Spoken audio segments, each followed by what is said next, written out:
Ce livre audio utilise une voix virtuelle pour la narration. La voix virtuelle est une narration générée par ordinateur pour les livres audio. Les enfants du temps numéro 1, Indécise, de Marie Lergen-Müller. Prologue.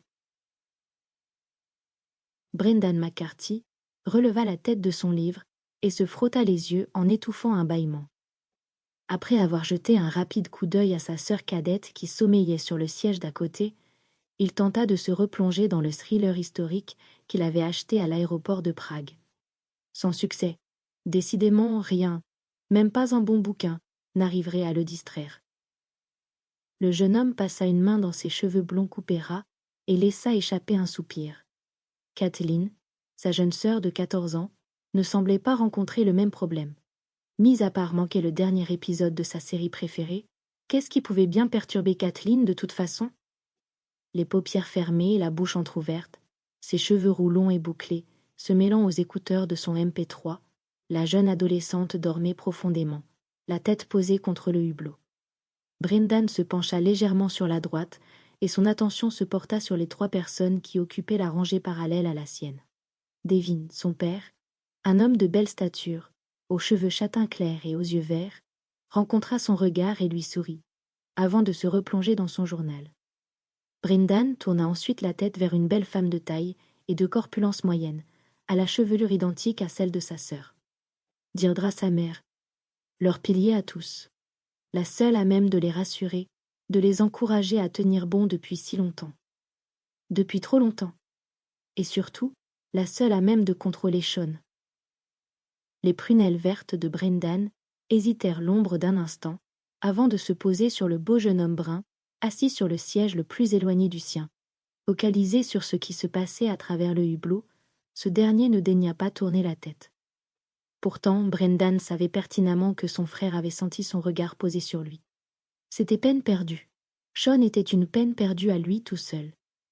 Le visage habituellement doux et rêveur de Brendan se durcit, et il détourna les yeux tout en jetant un coup d'œil à sa montre. 21 heures. Le temps avait finalement passé plus vite que prévu, et l'arrivée sur le sol américain était imminente. Le grand jeune homme blond poussa un soupir en reposant son livre sur la tablette devant lui. Cette fois, c'était le Minnesota. Pour les 5 années à venir. Encore 5 années. Ensuite, il partirait ailleurs, comme d'habitude. Pour 5 ans. Et après ces 5 ans, Brendan serra les poings. Ça n'en finirait jamais. Tout ça à cause de Sean. Mais pour l'instant, il s'apprêtait à entamer un nouveau cycle dans le Minnesota. Ils auraient dû fouler le sol américain depuis bien longtemps déjà. Ils n'avaient fait que retarder l'échéance, jusqu'à ce que ça ne soit plus possible. Brendan ferma les yeux. Le bruit de l'eau qui coule. Des cris mêlés aux pleurs. L'affolement autour de lui. Et Erlina, pour la dernière fois? Chapitre 1. L'herbe qui n'est pas employée à temps est sans vertu. Proverbe irlandais. Je venais juste de m'assoupir lorsque je sentis quelqu'un d'accrocher mon bras et le presser avec insistance. J'ouvris les yeux péniblement, interrompu dans un début de rêve qui ne s'annonçait de toute façon guère passionnant, et repoussai mes cheveux derrière mes oreilles tout en étouffant un bâillement. J'avais, depuis peu, pris l'habitude de les laisser lâches. Par conséquent, ma crinière blond vénitien, longue et bouclée, mais surtout indomptable et rebelle, représentait à elle seule un combat matinal quotidien. De nature sportive et légèrement garçon manqué, j'avais préféré, jusqu'à ma 2e année de lycée, les queues de cheval aux coiffures élaborées de mes camarades de classe.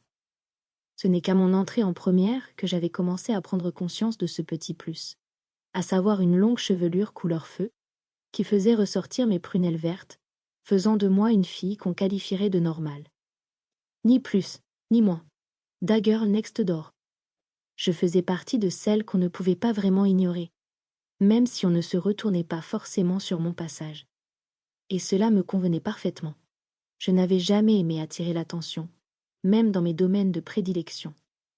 Et pourtant, mes années de pratique assidue de la course à pied en compétition auraient dû me rassurer et m'apporter cette confiance en moi qui me faisait tant. Pour continuer à écouter ce livre audio gratuitement, cliquez sur le lien dans la description et vous pourrez l'écouter en entier sans frais grâce à l'essai de 30 jours d'Audible.